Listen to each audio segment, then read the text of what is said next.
샬롬, 오재원 목사입니다. 이번 주도 여러분들의 삶 가운데 하나님의 평강이 함께 하시기를 주며 가져 축복합니다. 오늘 시편 5편의 말씀을 우리 함께 묵상하려고 합니다. 시편 5편은 3편, 4편과 동일하게 압살롬의 반역의 때에 쓴 시가 바로 시편 5편입니다.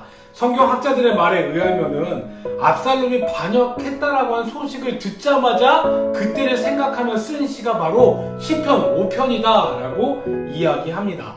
시편 5편을 보면은 다윗은 이런 상황 속에서도 하나님께 먼저 기도하고 있는 것을 볼 수 있습니다. 1절과 3절의 말씀을 통해서 위기에 빠져있는 자신을 구해달라고 하나님께 간절히 기도하고 있습니다.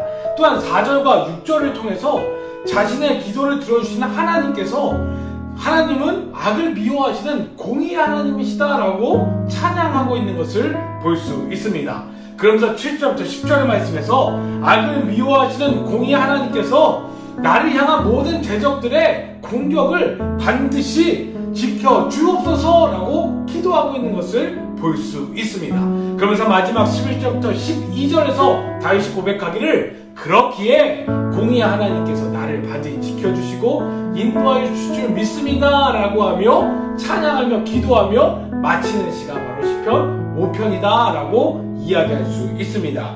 우리가 시편 5편을 함께 묵상하면서 기억해야 될 것이 있습니다. 그것은 바로 하나님이 어떤 분이냐라고 하는 것입니다. 하나님이 어떤 분이십니까? 바로 공의의 하나님이십니다.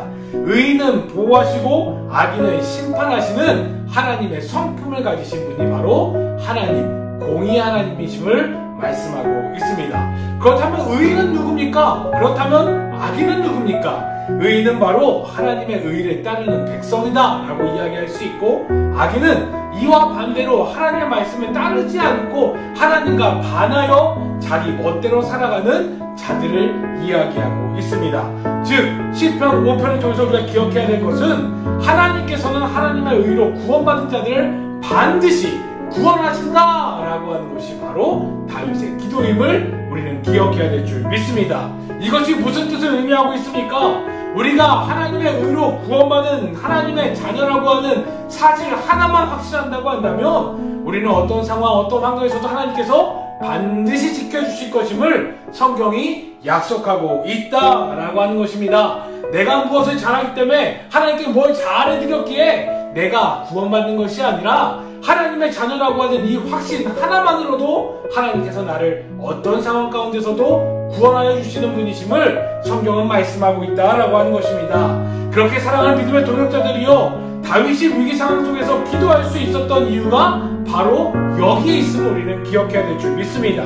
하나님의 자녀라고 하는 확신을 잃어버리지 않기 위해서 다윗은 어떤 상황에서도 기도했었고, 특별히 위기 상황에서도 가장 먼저 하나님께 엎드려 기도하고 있음을 오늘 말씀은 우리에게 말씀하고 있습니다. 왜 그렇습니까? 하나님께서 반드시 지키시기 때문입니다. 하나님은 모두의 하나님이시지만 의인에게는 반드시 은혜와 복을 인도와 보호하심에 은혜를 허락하여 주시지만 악인들은 반드시 심판하시는 하나님의 공의의 성품이 있음을 알았기 때문이다 라고 하는 것입니다. 그래서 12절에서 이렇게 고백하고 있지 않습니까? 여호와여, 주는 의인에게 복을 주시고 방패로함과 같이 은혜로 그를 호위하시리이다 라고 다윗이 찬양하고 있습니다. 우리가 어떤 상황에서도 무슨 상황에서도 기도해야 되는 이유는 무엇입니까? 그 상황을 벗어나기 위해서입니까? 그 상황을 해결하기 위해서입니까? 아닙니다. 바로 우리들이 기도해야 되는 이유는 어떤 상황 속에서도, 특별히 위기의 상황 속에서도 내가 하나님의 자녀라고 하는 사실을 잊지 않기 위해서 반드시 기도해야 됨을 성경은 말씀하고 있습니다. 기도는 하나님과 관계를 깨닫게 하는 은혜의 수단이기 때문입니다. 그렇게 우리는 어떤 상황 속에서도, 특별히 위기의 상황 속에서도 반드시 기도해야 될 줄 믿습니다. 왜냐하면 우리가 하나님의 자녀라고 하는 확신을 통해서 하나님께서 우리를 구원해 주실 것이라고 하는 그 믿음을 붙잡아야 되며, 또한 어떤 상황, 어떤 환경에서도 내가 하나님의 자녀다라고 하는 정체성을 잊지 않아야 하기 때문이다 라고 하는 것입니다. 그렇게 다윗은 3절에서 특별히 이렇게 고백하고 있습니다. 여호와여, 아침에 주께서 나의 소리를 들으시리니 아침에 내가 주께 기도하고 바라리이다 라고 기도하고 있습니다. 다윗이 아침에 기도한다고 이야기합니다. 이것은 단순히 아침, 점심, 저녁과 같은 아침의 때만을 이야기하는 것이 아니라 하루에 시작되어지는 아침, 즉 모든 것의 시작에 있어서 가장 먼저 나는 하나님께 기도하겠습니다 라고 고백하고 있다라고 하는 것입니다. 즉 다윗은 모든 상황 속에서도 위기의 상황이든 평소의 상황이든 어떤 상황이든 어디에 있든 무엇을 하든 가장 먼저 하나님께 기도했다라고 하는 것입니다. 왜 그렇습니까? 그렇게 기도함을 통하여 내가 하나님의 자녀다라고 하는 확신을 붙들었고 정체성을 붙들었고 그로 인하여 하나님께서 나를 구원해 주실 것이라고 하는 그 믿음 가지고 언제 어디에서나 당당함으로 하나님 바라보며 하나님의 자녀답게 살아갔음을 성경이 말씀하고 있습니다. 그래서 성경에는 다윗에 대해서 이렇게 이야기하고 있지 않습니까? 다윗은 하나님의 마음에 합한 자였더라 라고 그를 칭찬하는 것을 볼 수 있습니다. 사랑하는 믿음의 동역자들이여, 늘 기도하시기를 주님으로 간절히 축복합니다.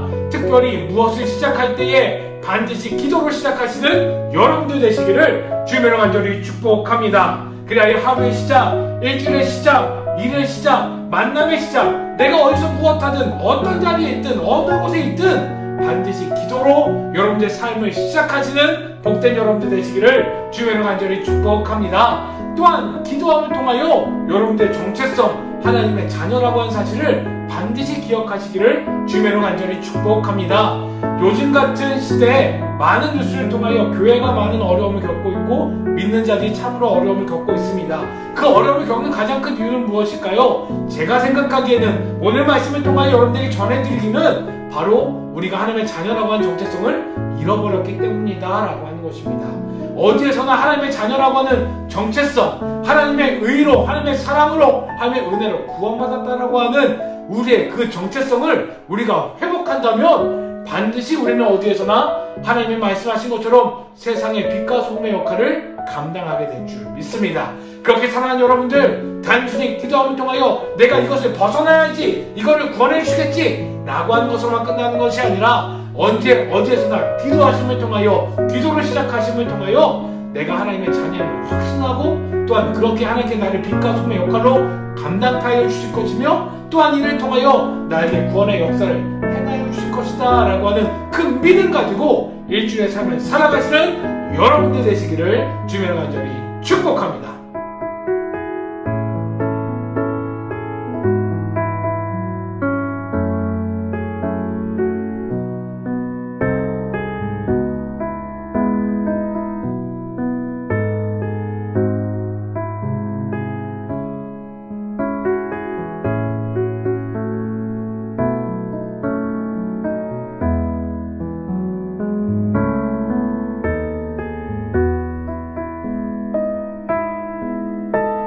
감사합니다. 우리 사랑하는 청년, 이부 청년들 어디에서나 하나님 앞에 기도하며 나아갈 수 있는 복된 청년이 되어질 수 있도록 인도하여 주시옵소서.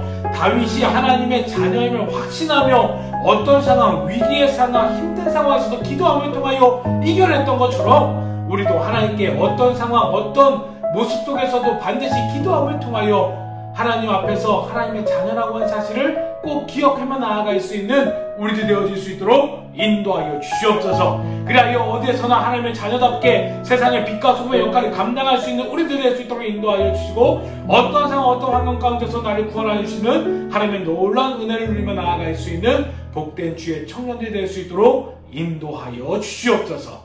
감사합니다. 함께 하신 예수님의 이름으로 간절히 기도드렸사옵나이다. 아멘.